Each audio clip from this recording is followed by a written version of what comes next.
Hi gorgeous girls, great to see you. Trust you're feeling well, happy and healthy. I want to talk to you today about eggs. It's one of the biggest questions that the gorgeous members ask me about. What they should have for breakfast and how many eggs are they allowed during the week. Well, let's bust the myth and the worry about eggs. There's two things that worry most of the gorgeous girls. One is the Edwina Curry debacle, which I'm going to leave to your own discussion. And the other one is because eggs contain cholesterol. Now, there is a wonderful book by Dr. Malcolm Kendrick, and he talks about the cholesterol myth. His peers really rate him. I've read the book and his peers really think he's wonderful as well. Dr. Zoe Harcum talks about his book being funny and extremely logical. She also goes on to say that his book should be comprehensive reading for all health givers, including doctors, GPs, everybody. Everybody should be reading his book. It is encouraging discussion. Why is it encouraging discussion? Well, he talks about government guidelines being a hangover from the 1950s, and you've heard me say that before. Everything that we've based our health guidelines on have been from the 1950s, and things have evolved, including cholesterol debate and eating eggs. So let's explore this a little bit further.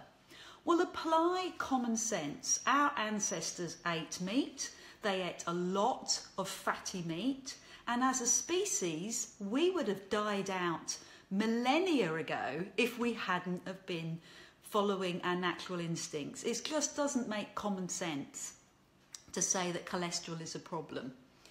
So we have evolved as a species eating meat and lots of fat, and we would have been killed off thousands of years ago if that wasn't good for us. Let me really tell you very clearly that cholesterol is actually very, very good for your body. Your brain synapses, all the little connections, all the little neurotransmitters that buzz away in your head all day and connect with your body, they wouldn't function properly without cholesterol. They need cholesterol to form. So if you haven't got enough cholesterol in your body, you forget things. Oh yeah. You forget things. You have brain fog. You can't think properly or remember. The connection, the brain synapses, the connection from your brain to your body are made from cholesterol. If you have low cholesterol, research has proved that you also have low serotonin. We know what serotonin is? The happy hormone. Without serotonin, with reduced serotonin, it leads to depression. And not only depression, it has also been linked to violence and aggression. We all know what happens when our depression gets too severe. We start using drugs like Prozac. So if your cholesterol is low, the research is saying that your serotonin levels, your hormone levels are also low. That link is due to low cholesterol. Vitamin D. Your body needs vitamin D to create strong bones. We all know that. We're all out there trying to get 20 minutes sun. But sunlight and cholesterol help to make vitamin D. So vitamin D is important and it is made by cholesterol.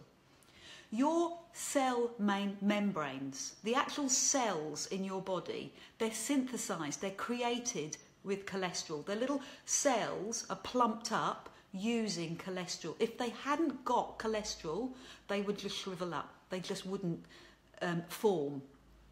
Your sex hormones are needed, produced and helped formed by cholesterol. So if you've got low cholesterol, you're going to have those sex hormone problems, which we all know is going to lead to increased menopause symptoms. Okay, so you want to keep your sex hormones on balance as much as you can, as naturally as you can, so don't avoid cholesterol, don't avoid eating eggs. Your bile, okay, what's she talking about now? Bile. Bile is made released in the gallbladder every time you eat, and bile is needed to digest your food. You can't digest your food and absorb all the nutrients out of your food without bile. And guess where it's made? It's made from cholesterol from the liver. So if you're eating 4 to 5 eggs a day, your liver would simply reduce the amount of cholesterol your body makes, okay? It's in perfect harmony. But yet we're still massively bombarded with adverts to tell us to buy all these products that are going to reduce your cholesterol.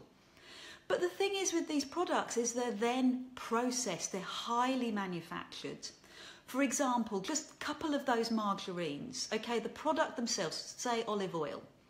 The product itself is fine, but when you hydrogenate it to make it into a solid fat so you can spread it, then that hydrogenated process means it's a trans fat and it is no longer healthy. So ignore the health claims, stick to real food. If you just take a moment to understand how fats are transported around your body, they clump together, 3 little fats, they clump together and they are held together with a backbone of triglyceride. And that triglyceride is half a sugar molecule. So you can see the link between fats and sugar. They move around your body, 3 little fats and half a sugar molecule. They come together to move around your body. So you can start to see where this discussion is going to go. So 15 to 20% of your cholesterol comes from the food that you eat. Okay, 15 to 20%. 85% of the cholesterol in your body is made by your body. So eating food is not going to have that big an influence on your body, okay? Because your body makes it. So as I said earlier, if you're eating 4 to 5 eggs, then your body would simply produce less. Ancel Keys, this is the American scientist in the 1950s who did the 7-country study who said that cholesterol was a problem. He agreed, he actually said, and I want to quote it directly, there is no connection whatsoever between cholesterol in your food and cholesterol in your body. So they knew in the 1950s that the cholesterol that you eat isn't a problem because of the cholesterol you're already making in your body. So why did they do it? Because they wanted to keep science simple. They wanted the message to get across that cholesterol was bad and you should avoid it. The other hangover was that the 7-country study were countries like Italy, Greece, the former Yugoslavia, Netherlands, Finland, Japan and the USA. Well, Dr. Malcolm Kendrick, he chose another 7 countries that said exactly the opposite of Ancel Keys, okay? So we've moved on. And Kendrick's countries were high fat consuming countries, high cholesterol, like France, like Germany, like Israel, the Netherlands, Finland, Switzerland and Sweden.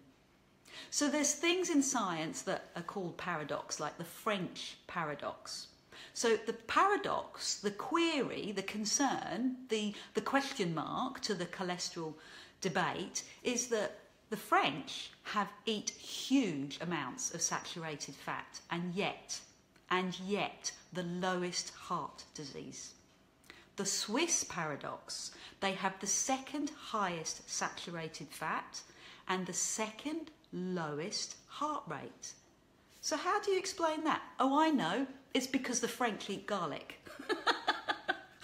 The Inuits, they have high saturated fat in their diet and yet low heart disease.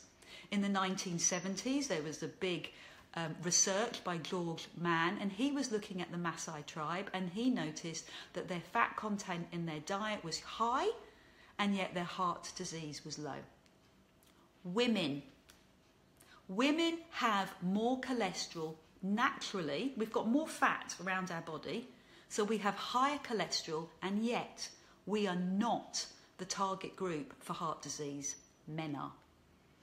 So why do all these things keep coming up and yet we're still playing the same role of worried about the cholesterol in eggs? Doesn't make sense, does it? It's breaking down. And the opposite is true as well. If you look at the Australian Aboriginals, their heart disease is huge. The Aboriginals, their heart disease is 4 times the UK. It's 10 times that of France. And wait for it, it is 50 times higher than French women. Japan, when they have low cholesterol, they have high stroke risk. The Israelis as well, 1996, the Israeli Jew had huge heart disease and low saturated fat. So the actual opposite is true. And Kendrick goes through all of the decades. He looks at the United States of America in the 1950s when heart disease was rife, when all this research came out. And he suggests something different. He suggests that immigration was very high and lots of people were being relocated and stress levels were high. And that was the reason for heart disease. In the 1960s, Finland, the heart disease was through the roof. But again, if you have the perspective of history and you look back, Finland was being adopted by Russia. Huge population displacement. Very stressful.